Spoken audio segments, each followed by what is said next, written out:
Broken Saints producer slash director Brooke Burgess is dark, cynical, brooding, and ticklish. Sorry, we had to lighten things up there a little bit. Plus, a live demo of the twisted vampire western Dark Watch. Man, is this like Goth Wednesday or something? And finally, I sulk through the sweaty corridors of QuakeCon 2005. Oh, can someone please get me a kitten to pet before I dye my hair black? Now, a program that's actually lighthearted once you get to know it. It's Attack of the Show! Pick up on this.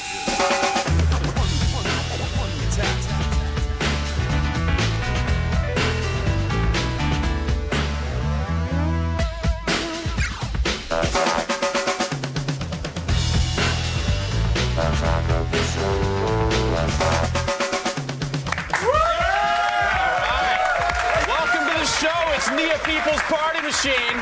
I'm Jeff Gerstmann, senior editor of GameSpot.com. But enough about me. Let's talk to Nia Peoples. Wow. The Party Machine. Yes, I am Nia Peoples. I'm the guest host on the, what is it, the dance experience? The Nia People's Party Machine. Nia People's Party Machine.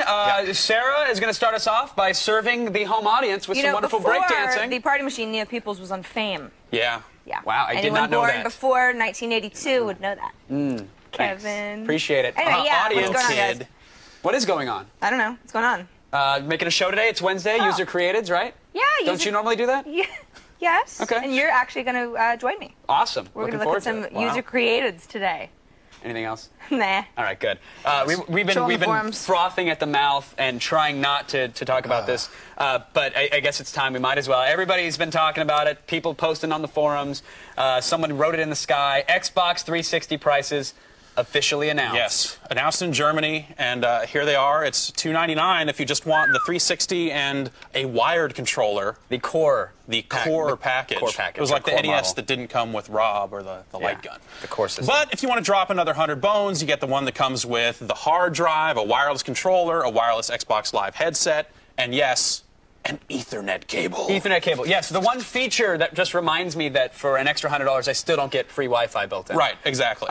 Well, I guess I'll get to my gripes about it in a second, but the question for you is this the right move for Microsoft to release two different SKUs, two different price points? I mean, they had to come out with something that was $299 because that's what, all the parents and stuff think that game systems should cost, but it's kind of crazy because you're kind of splitting the user base right off the bat. It's like, imagine if Sega had released the Genesis, the 32X, and the Sega CD all on the same day. Right. I could have saved myself a lot of prolonged heartache. Right, exactly. But no. You would have got Night Trap on day one, so it would have been, yes, love the augers. And now the thing is, $100 for a 20 gig hard drive add-on.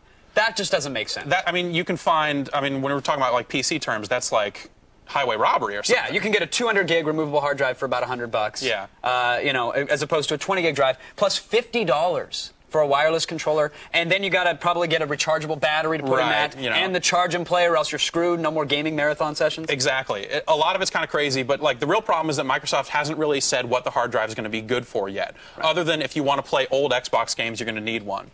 So is there going to be like a loading time difference between if you don't have one or if you do have one? It's like no one has said anything. It's crazy. You probably won't have custom soundtracks in the games that never seem to support it anyways. Right. Sarah's upset. She is irate. Throw something. Kick the table up. Flip the table. Flip the table, Sarah. There you go. That's right. Flip the spread. Wow. All right. Whoa. Whoa. She really, wow. All right. She showed that setting. Don't mess with her today. Now, this is an interesting little product here. It's the M-Plat flash drive Skype phone, $50. I first saw this and thought, like, shouldn't this be ribbed for somebody's pleasure? But it's actually a USB device. Pop it in. It's got a built-in sound card. Connects up to this lovely little headset there. Okay. And it's essentially like Skype on the go. Skype is pre-installed. So if you're a business traveler, but for some reason don't have a laptop. There you go. Perfect. Or, yeah, exactly. You have a Skype account, you're in a cyber cafe, just pop this in, make your calls, and what's nice about it is that it actually erases all of the call data and all the logs on the PC when you remove it. Nice. So it's smart enough to do that. And if you need to smuggle it across borders, it's the right shape. It is totally the right shape. I'm sure we've got a segment ready for this one to go. I don't know if Sarah's on board. Nice. We're all very happy. It should. It should. It does not at this point. You want to? Yeah, just going to look at it a little more closely. Please. We do have to return it, so keep it clean. Please. Okay. Finally, the Ministry of Reshelving Yeah, so okay, these guys thought that they would be really smart and go and take all the copies of 1984 in bookstores and move them into the politics section. It's like their big, like, yeah, man, protest, bro. It's like they should be somewhere applying patchouli, but instead they're like moving these books and they put all these signs everywhere that says this book has been moved. They have they have the the little name sign cards. right there to the non-fiction section. I don't know. So you think just their hippie trail? 'Cause I think it's kind of cool. I think it's a nice little subversive thing to do. I guess, you know, there are plenty of more evil, subversive things people could be out there doing. This one just strikes of just like, well, you know, we have our weekends free. Let's go move some books. Well, see, no, we actually we agree with that. We agree with that philosophy. That's why we decided to actually reshelve some National Lampoon DVDs. That I'm all for. Why not? Let's do the customer service. So we went to our local video store, and I think we should encourage everybody else out there to do the same. Definitely. So we actually found a copy of a National Lampoon's movie, believe it or not, in a video store. You mean they weren't all rented out? No, yeah, it was actually in stock. And so we placed our own little sign there so someone can find See, it. that's true. Van Wilder, that actually happened. Yes. I was there. So that is a documentary. We're doing the store owners a service. Definitely. We're basically. And then finally, this is about as sad as humanity gets. If you think it's this show, you're wrong. The story is about people trampling one another to get their hands on some old budget iBooks. I mean, if people want old laptops or something, it's like, I know a guy that can get you some cheap laptops. It's not hard. You could probably dumpster dive for better hardware. But in Virginia, people literally, here's the picture. And this guy is in perfect mid-sprint. I actually really enjoy that. The lady's falling in the background. He could care less. He's focused, eye on the prize. It's like they're selling Cabbage Patch Kids in there or something. He's got his training montage going in his head. You can hear it. Eye of the Tiger going on. It's kind of sad. I mean, we talk about old tech all the time. For example, we have tons of old tech, full of this piles stuff. of it. We're just going to give it away. There's no need to put a drum set.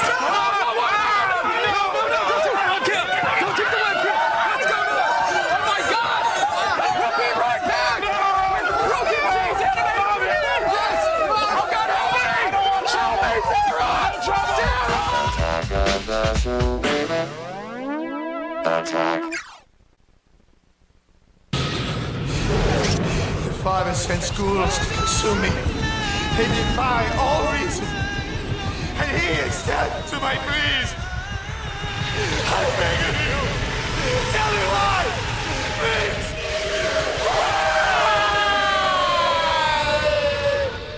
That was part of a Broken Saints episode. It's a dark, politically charged animated web series created by Brooke Burgess, who happens to be here today. Welcome to the show, Brooke. Thank you so much, Sarah. All right, now this creation of yours it's not a comic book. Nope. It's not an animated web series. No. What is it? Why is it different than all the other stuff going on? The term that bubbled up was cinematic literature, and I think the birth of that came from the fact that old school comic books, when they tried to mature, wanted to call themselves graphic novels, and instead of being just a flash comic online or, like you said, just a click-through thing online, people were trying to define it. It's like, well, it has cinematic sensibilities. It tells a story linearly like a film. Yeah. But it also is very literate. It's very mature and it's very intelligent. We wanted to get that across with the moniker for it. So cinematic literature was born. Cinematic literature. Now, for those of us who aren't as familiar with the series, give me a little background. There's a lot going on. Oh, there is a lot going on. It's a 12-hour epic, right? Yeah. It's 24 parts, 57 acts built together over a long chronology. But the basic story is that 4 strangers from different cultural and religious backgrounds from the quiet corners of the globe get the same harrowing vision of the end of the world, of the apocalypse. Okay. And they're somehow drawn to the same city in the Pacific Northwest where their fates are intertwined and tied to a global satellite project and a plan to broadcast God to the world. Yeah, how did this project start? You guys have been working on this for, what, about 4 years now? Well, yeah, the online version started in January 2001, finished in July 2003, culminated in a win at Sundance Film Festival that year. And then we were approached by a Canadian grant body called Telephone Canada, who gave us $500,000 to revamp the entire series, 3 years of work in 9 months for the DVD set. Now, how many people are working on Broken Saints? It started off with just 3 of us in a basement, living on noodles daily for 3 years. Also, my composer cousin helped out on the side as a contractor from Berlin, Germany. And we were based in Vancouver, Canada.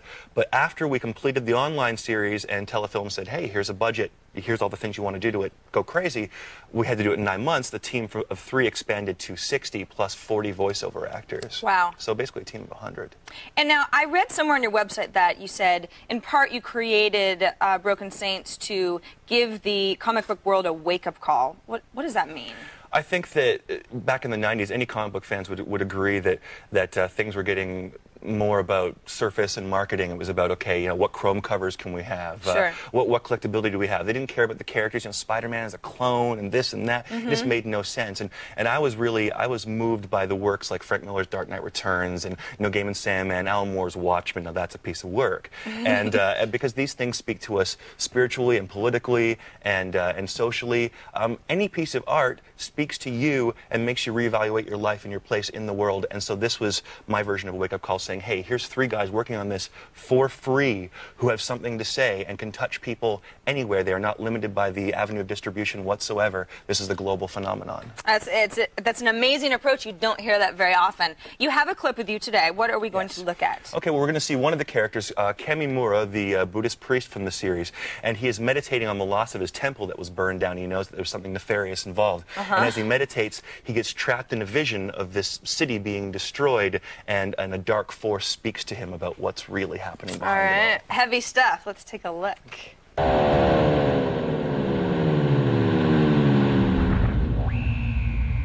You seek me, priest.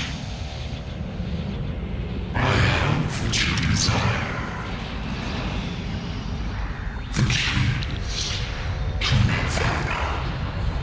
But you must bring me the 3. The threat to unity.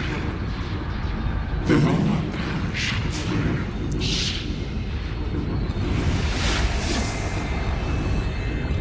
They will be reclaimed by another. Betrayed like yourself. So small and helpless. A shard in a broken kingdom. A speck. Adrift in a sea of nothingness. It looks great. Obviously, your heart's in the right place. How are you going to make money off of this project? Yes, the revenue model. Well, what's going on? Are you getting rich here, Brooke? Not yet. That was never the plan, but the parents keep going, so someday maybe you left EA as a game producer, you can actually make some money. Yeah, tour around the world. Well, the DVD's finished. It's a 4-disc deluxe set. We're negotiating with 3 major studios to do a global retail release. Wow. Mobile, broadcasting, on-demand, pay-per-view, all that nifty stuff. Also in discussions with studios and networks regarding a live-action miniseries version, which was always my dream. Sure. And also going down for a second series of pitches to 3 major publishers for a game version next month. Well, it's very exciting stuff. And it seems like, I mean, when you watch it online, you think, I could see this on television. I could see this as a comic book. You can see a bunch of different mediums that it could transform into. Definitely. And it sounds like people are interested. Well, people can just go to the website and check out the original Flash version. They can purchase the DVD version and get in touch with us because we respond to every single mail we get. All right, Brooke, thank you so much for being here. Thank you. Love it. Broken Saints. For more information on the series and the DVD, visit attackoftheshow.com. We've got all the links for you there. Now, keep all that extra energy bottled up a little while longer because we're going to show you how to get video out of CVS Pharmacy's one-time use camera. Even horrifying and embarrassing video. Oh, God. That wasn't a good thing.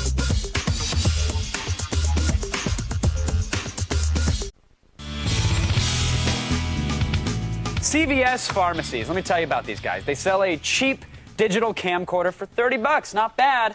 Except you can't actually get the video off of it without going back to their store. Well, around these parts, we like to say, screw that. G4's famed broadcast engineer David Randolph has the technology and the wits to hack this camcorder to make it do your bidding.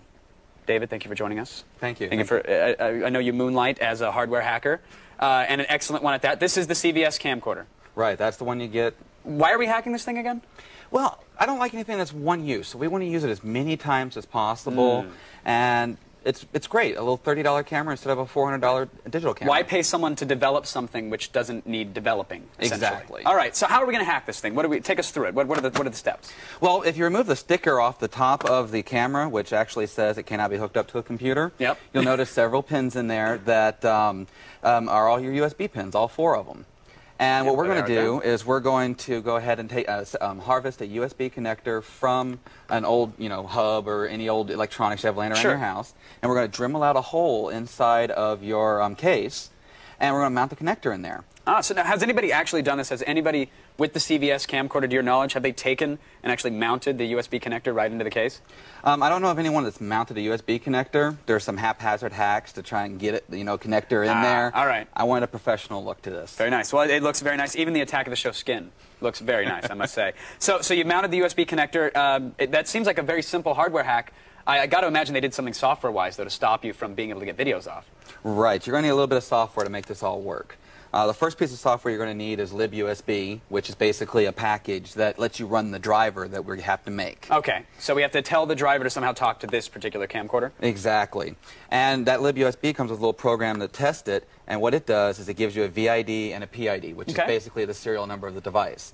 We take that and we plug that into the actual driver, which is a text file. Okay. And we put that information in there. So we're uniquely identifying this camcorder within that driver. Exactly. Very nice. So now we've got the driver installed. We can, I'm assuming we can hook this bad boy up to the PC and watch a video that's been recorded? We need another piece of software called OPS. All right. And what that's going to do for us is that after we plug the camera into it, we're going to be able to unlock, open the camera, then unlock the camera, and then we can download the movies. In fact, let's go ahead and download one right now. Yeah, while you were explaining that, I shot a quick little pan of the studio, so we should be able to see it. We shut off the camera. Turn it off. And we'll pop it in. Plug it in. It'll turn on automatically for you. So the camera right now thinks it's back in the safe, gentle, loving arms of a CVS employee, and it's actually being downloaded, but really, we're just ripping it straight in our living room. Exactly. Nice. I love it. So we're going to open the camera up. Okay. And it found the camcorder connected to it. We're going to unlock it. Nice. So we just, hacked right into it, nice and easy. And we're going to download that last movie. Very nice. So now someone out there, obviously there's a bit of a CVS hacking community, I'm told. So someone actually created this program and put in all the functions that you want, like download last movie, unlock, crack, etc. Right. We're already on the 4th version of this. Wow. And it's only about 2 weeks old. All right. So it said it grabbed it. So is it simple double click? Simple double and click. It's using Xvid video. There it is. Oh, so it's nice and highly compressed for you? Exactly. Very nice. We shot some stuff on the camera yesterday. I think we can take a look at it. The quality, unfortunately, isn't all that hot, so I'm surprised that they're making DVDs out of these. So what practical uses are there for this $20 disposable camera? Text America. Beautiful for just uploading videos to that, web videos, things like that. But I really wouldn't use this for your home movies or anything like that. You'd be disappointed. You're better off sketching your home precious memories than actually using this to archive them. Much higher quality. Very nice. Excellent hack, David. Very impressive. Thank you. Very cool stuff. Thank you for that. For the complete steps on how to hack your own CVS camcorder and for the movie that we just shot right here on the show, visit attackoftheshow.com. Now, last week, we introduced you to America's Army, the only official online game of the U.S. military, where enlisted men and women play among real gamers for an experience that's half multiplayer fun and half boot camp. Here's part 2 of our 6-part series.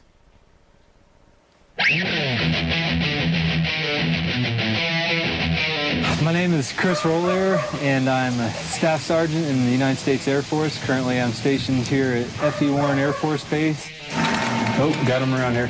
The majority of first-person shooters, it's not realistic at all. You don't have recoil to deal with in breathing, whereas America's Army is, because it's made by the Army, they're able to make it as realistic as possible. Oh, yeah, I found him. I'm not allowed to have any of my computer stuff upstairs because it just doesn't go with my wife's decor, so I was stuck with this. Well, we checked out the PC version. Now let's go and check out the real deal. Right now we're at F.E. Warren Air Force Base, known as the world's most powerful ICBM wing. I'm a security forces member here at this base, and basically one of our main mission is providing security for the missiles like the ones that you see behind me. We're going to check out a K9 demonstration and see what our dogs are capable of doing. All right, with that, I think we're ready to go.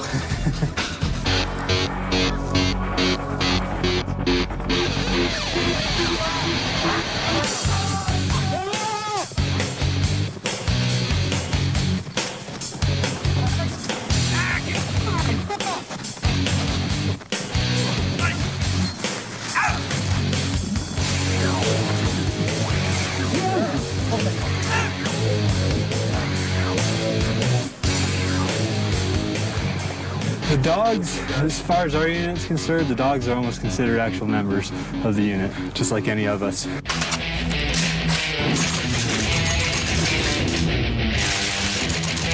We're here at the FATS, which is the Firearms Training Simulator, and this is one of the tools on the base that is available to all the security forces members to help us train. We're able to go through combat scenarios. I have the knife, let's go.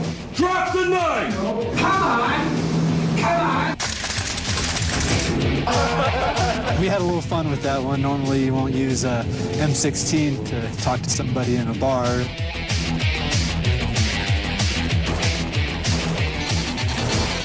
Right now we're at the CADM range, which is Combat Arms Training and Maintenance. This is the range where we usually shoot the M4, M16, M9, basically our lighter weapons. We normally do this twice a year with the M4 at a minimum, and that way we're able to stay proficient and hit what we're shooting at if we ever have to. You know, being in the military, it's nice to see a game that is so realistic and not, you know, just run and gun and full of bunny hoppers. If there's ever an attack, that's our job, is to make sure that we're ready for it every day.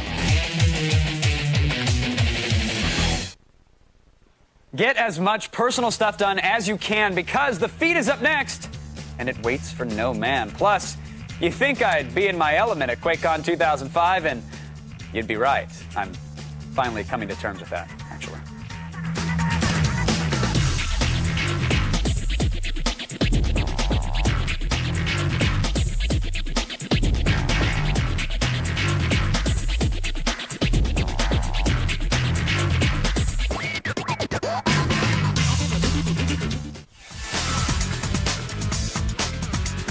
Welcome back to the show. Your user createds are burning a hole in our garbage cans, so we'll show them off accordingly. Plus, we'll talk to the guys behind Darkwatch, the vampire cowboy first-person shooter you've all been clamoring for.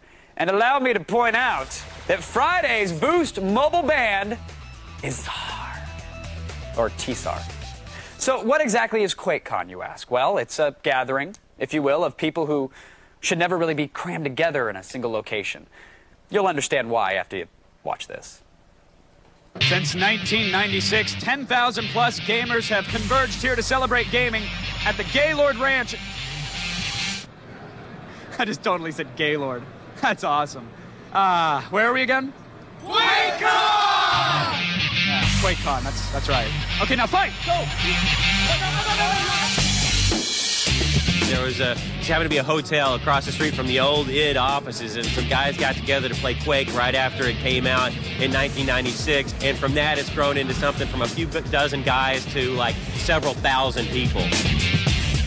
This year we have the best lineup of title sponsors. Activision, obviously, bringing Quake 4 to the event. NVIDIA, our graphics card sponsor.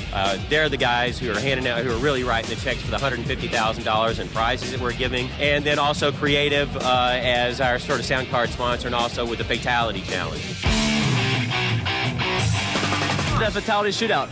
Basically, gamers have a chance to go head-to-head with me, and if they can beat me, they'll get one of my new Sound Blaster X5 Fatality FPS sound cards. Now, how many of those sound cards have actually been given out today from people that have beaten you? 0. QuakeCon has the competitions, it's got the tournaments. One thing that it has every year are the best of the case mods. Tell me about your amazing case mod. You know, you've seen the cube mods where guys have taken the box and made it into a computer into the box, but the box isn't scary. I was trying to make something scary. And now what's in the brain here? Because I know it's doing a little laser light show. Yeah, it's a laser pod that I tore apart to put in there. Now, you know, it does say in the manual when you take it out that you probably shouldn't disassemble it. Right, so that's the first thing any good modder should do. What's being shared on the private network here at QuakeCon? The worst porn ever. Porn. Quite a plethora of porn, yes. The BYOC area here at QuakeCon, or the Bring Your Own Computer area, is filled with lots of things. There's gaming, there's empty balls bottles, there's pornography. In fact, so much so that we decided to have a little competition. It's our own little game we like to call Prawn King. Who's got the porn? 30 gigs there. 30.4 gigs of porn. Let's go. It's got to be one folder. Let's go into it. What's farmerotica.com? What? Richard, how big is your prawn folder? That would be 94.1 gigabytes. We got porn on a computer. Oh, it's sorted by date. You're very methodical, OCD-ish about your smut. What was that? I'm sorry, what was the name of that series again? We got some porn. I've got many female artists here. No, Oh, they're in a row. That's very nice of them to organize like that. How long? Whoa, okay, that's yeah. Wow. Whoa, is she dead? Because that's hot. I want to know what the dirtiest file is that you have, though. That's a tennis racket. That is a tennis racket, ladies and gentlemen. I don't know if you can. I'm sure it'll be blurred. That's 2 tennis rackets now. But okay, all right. Ladies and gentlemen, the G4 Attack of the Show Prawn King of QuakeCon 2005. You receive a G4 T-shirt. Very happy. Thank you. Take your prize. Thank you. And in addition, you'll receive Jeff Costa's cardio striptease workouts. Assuming your parents are watching Attack of the Show, I want you to look into the camera and tell Mom and Dad what this moment feels like for you being the 2005 Prawn King. I'm extremely sorry. They're proud of the porn there. Hey, how can you not be? You know, I heard a funny thing in my ear. It was like, it's Pokemon, you got to collect it all. Definitely. And I agree. Yeah, I'm agree. close. I have almost a complete set. That tennis racket thing, got it. You have the with both? Yeah.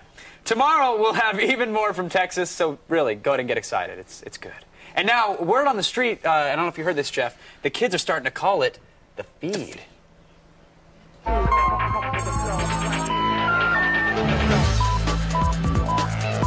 An emergency response has been sent out by Microsoft thanks to a fast-moving worm that's wreaking havoc on Windows 2000. Things have gotten so bad. It's rumored that World of Warcraft gaming has suffered tremendously because IT departments the world over actually have something to do. Nobody is sure what the virus, believed to be derived from the Zotov worm, actually does once it gets inside.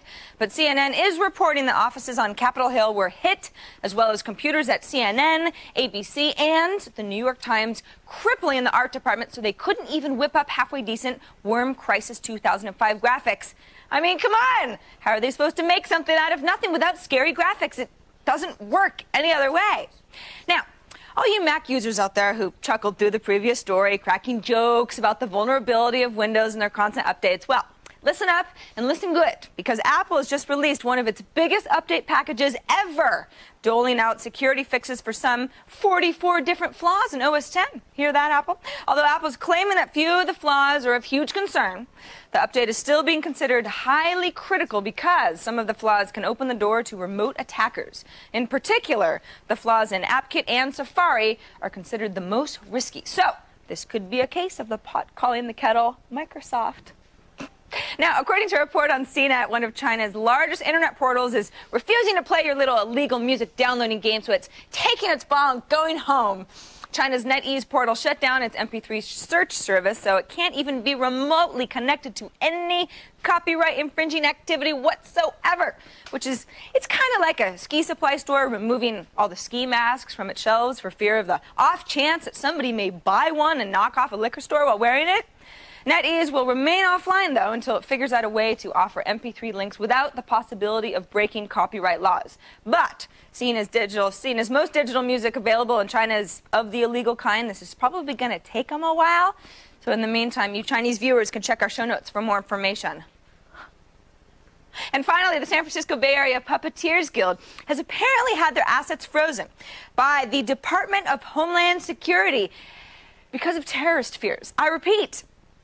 Puppeteers are being investigated for terrorism. Homeland Security looking for relevance in all the wrong places. According to a statement on the Puppeteers Guild website, the organization came under suspicion when new treasurer Valerie Nelson attempted to transfer funds from a West America bank to a West America bank closer to where she lived. So she was immediately red flagged.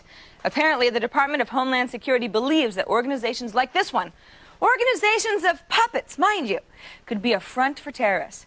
We have officially lost our collective minds. Congratulations, everybody. For more on this potential puppet terrorist threat, here's Kevin. Kevin? Thank you, Sarah. Joining us now to talk about this new directive is a representative from the Puppet Liberation Organization. Wow. Yeah, welcome. Sir, are you there? Greetings! I'm here on behalf of the PLO to express our outrage at this profiling of our puppet brothers and to decry this discriminatory treatment. But sir, just to play devil's advocate here, isn't it true that some puppets are actually involved in terrorist activity? Nonsense! and anyone who claims such a thing will suffer 1,000 fiery deaths at the hand of someone, but not us. Sure. Now, how have these accusations affected the puppet community? Well, some hardline puppets like this guy I know. No, I mean to say, the guy that I don't know at all. He talks about calling down the wrath of the heavens on infidels, but, I mean, he's crazy, you know. Right. So you feel these puppets in San Francisco are victims of profiling and are actually innocent? Of course, Kevin. Let me ask you. Just because someone has googly eyes, floppy, lifeless limbs, or huge toothless mouths, does that make him a terrorist? Absolutely not. It's hard to walk down the street anymore without being harassed. Why, my uncle had rocks thrown at him the other day. On Sesame Street, of all places. R is for racism, my friend. All right. Well, thank you for your time, Mr. Actually, I didn't catch your name there. Oh, right. My name is Frank. You're Right. breaking up. What? Sorry. What? Hail to the PLO. Fight this census oppression. All right. All right. Baby. There you have it. Word direct from the puppet community regarding this latest controversy. Wow. Heavy stuff. Heavy, very heavy stuff. I think we should take a break. I need a break. All right. We'll be back, and we'll be packing frugality as well as your comically inept user-createds. The Feed is brought to you by the U.S. Navy. Navy, accelerate your life.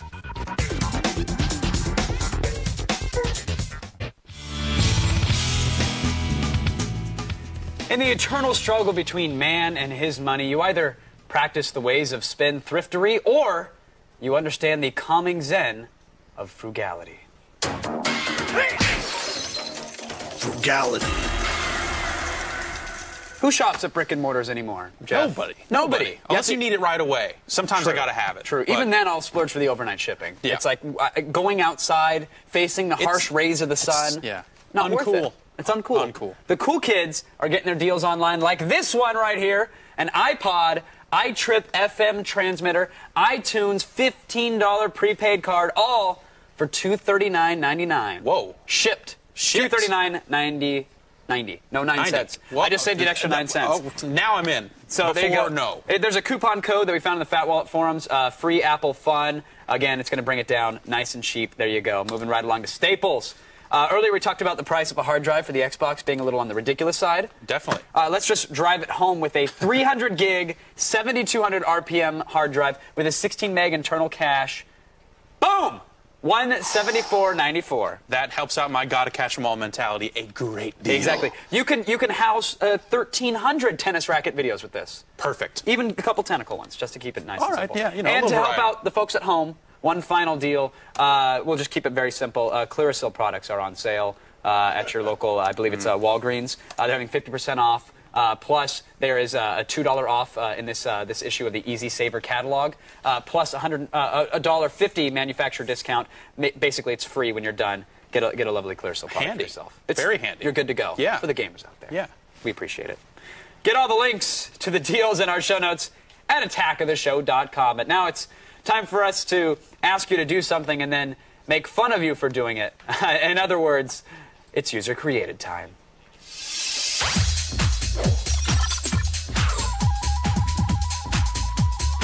You know, Kevin, it's been so long since our last user created. I don't even really know what we do with the segment anymore.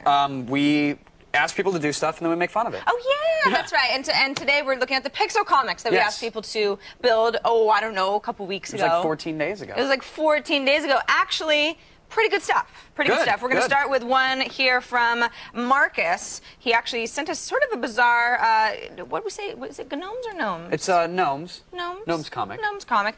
Where Brendan, he wakes up one morning, he's a man-eating, chain-smoking Cyclops. It's on the computer here. We're not really sure if there's some sort of, like, symbolic subtext going on. Okay, could be. Not really sure about that, or maybe they're just amused by the idea of Brendan being a Cyclops, but we like it. All right. We like it a lot. It's a good one. The next one here is this is a attack of the show, sort of a free-spirited viewer thing going on here. Sent us one of their own comics. Zach Montoya sent us this vision of, are we not seeing any of these? They're not seeing it at home. Oh, that But I find comics are much better when you just describe them. You describe them? Because people really don't need to see the actual imagery. Well, you've got a mullet.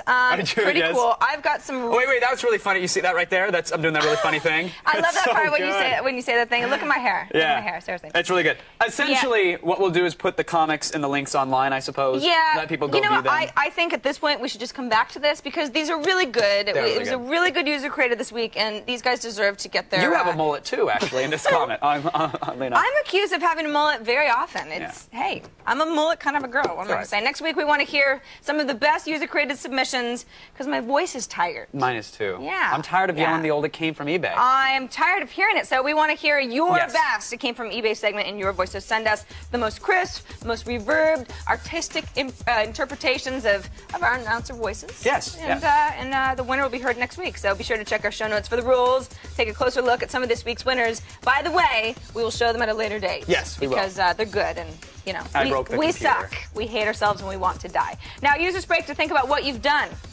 Don't make me say it, Kevin. Okay. You know what you've done. Apparently. You guys know what you've done. But when we come back, we've got Cowboy Vampires. Woo! Yeah. Woo! Woo! User Created is brought to you by Burger King, who remind you to have it your way.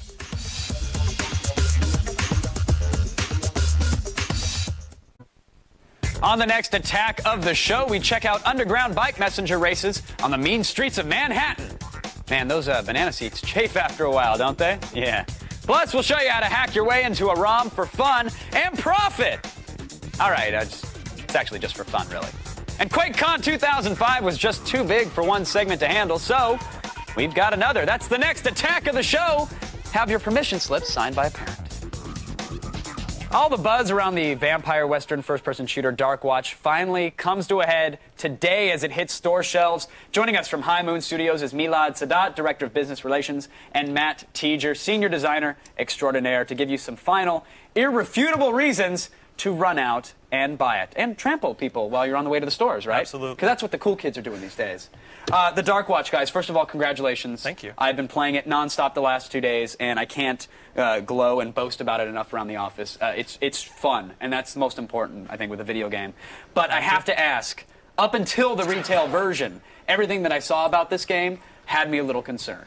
I mean, did you know this? Was this like one of those final hour games that just came together? Or were you just not concerned with the code that was being sent out or the videos? It's been a little bit of a rocky road for us. But, games are really made in that last 10% of the time. And it's really all about the tuning and getting the physics just right and the guns to feel just right. So it really just all kind of came together at the end. So what was the development process for Darkwatch? Because I remember seeing it, several years ago. It was at a Sammy Studios thing. It was like kind of off to the side behind Spy Fiction for some odd reason. What was the life of Darkwatch?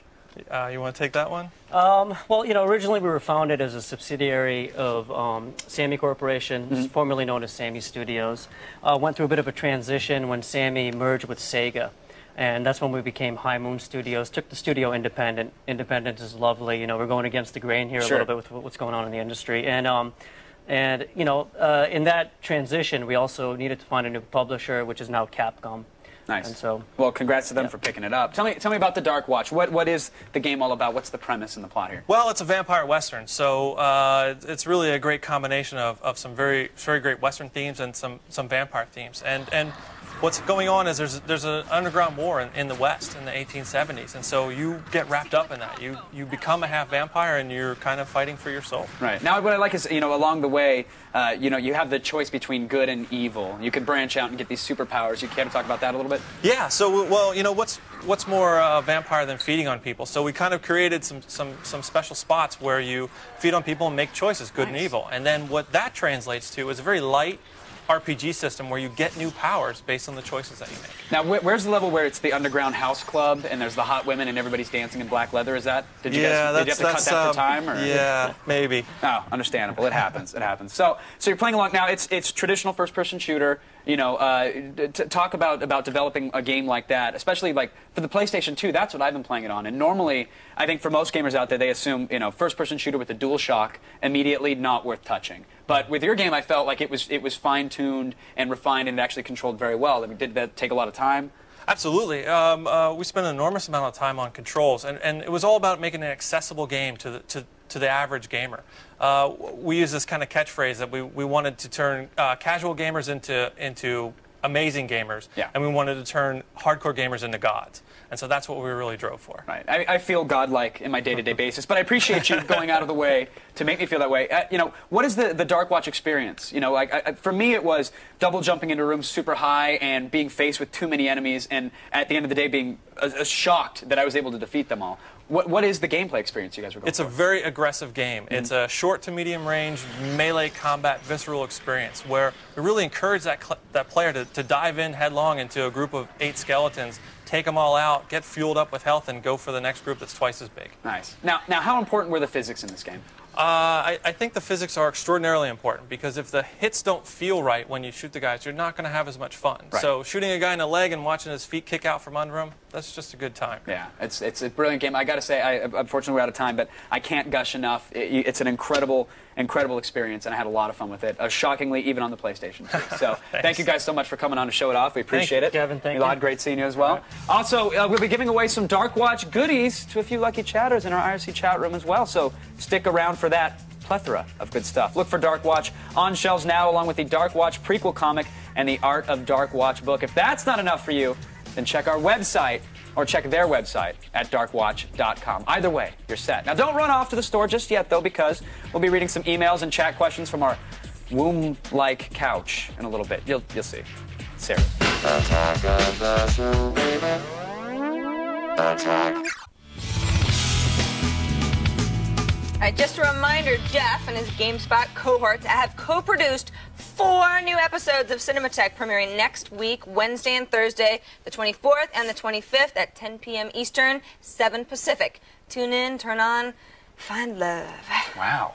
That's right. Find love. Yeah. That's right. All right, let's get to the comics. We said we were going to show them. We did. People spent time and energy. All right, we'll start off with Marcus again. Marcus Mays, he sent us very bizarre Gnomes comics. Sounds familiar. Brendan wakes up. He's a chain-smoking Cyclops. We're not really sure what's going on, but we are amused by Brendan being a Cyclops. I like it. We like it. I like it. We like it a lot. Okay, next one. A lot of comics were done outside of Gnomes. It's fine. Zach Montoya sent us his vision, what Attack of the Show would look like in the 1980s. Ah. So you've got a mullet. Of course. As we mentioned, my hair is really good. Chris Gore mixed it in there. But again, my hair is really pretty fantastic. Hold on, where is it? There. Oh! Yeah. Wait, Very nice. there it was. It almost looks like you have a mullet as well. It's I gotta be gorgeous. honest. I love it. Very cute. Very feathered. Yeah. What else? Yeah. Okay, Anna Borgia brought us to a terrible world where Attack of the Show crew, including King of Internet, Scott Michelle, nice. is there. So good times there. And then Tim Miller gives us a glimpse into the not too distant future where our assignments have gotten so desperate that we're asking for hideous earth-eating monsters, and that's pretty much what's going on there. But we do have a best entry. Jeff, you Let's with me? see it. I want to see it. Are you staying with us here? All right, so this one's from Raul Gary and Devin G. Oh, tag teaming. There's a lot of stuff going on here. There's X-Play, there's Filter. Almost all of the G4 hosts have made it in, as well as Drunk Link, Office Jesus, Jack Thompson. Nice work. I mean, that's an epic adventure at that point. These folks are watching the network, and to that we salute you, my friends. And I also say, really? All right, do we have time to check in on the old chat room? Why? I know. Why? Why do you do that? All right, we have time. All Let's do right, it. let's do some chatting. Jeff. First one. Okay, let's. What do they got to say? From Chai Magnetsu Pyre Cake. Jeff, Pyre Cake. Oh man, I'm gonna say pie. What kind of pie? Lemon meringue. Ooh, yeah. That was a curveball I was not expecting. He hit that out of the park. He hit it I'm a right Jell-O out. pudding pie kind of guy, and I'm not ashamed to admit it. I'm a blackberry pie with the vanilla ice cream. Okay. Yeah, definitely. Absolutely. Very nice One as well. more. John Leon 1. Has any game ever made Kevin or Jeff cry? I know the answer to that. Playing Ocarina of Time, I had like 3 days to review it, and basically was up for that entire time, and it was real crazy, and I almost cried at the end. Oh, Jeff, tears. I'm almost crying right now. From the lack of sleep. We're done for the day. Thanks to our guests, Brooke Burgess, David Randolph. Visit him at daverandolph.com. Matt Teager and Milad Sadat. That's it. Go home. Or stay there. Get out of here. Or go to a friend's house and then go back home. I'm leaving.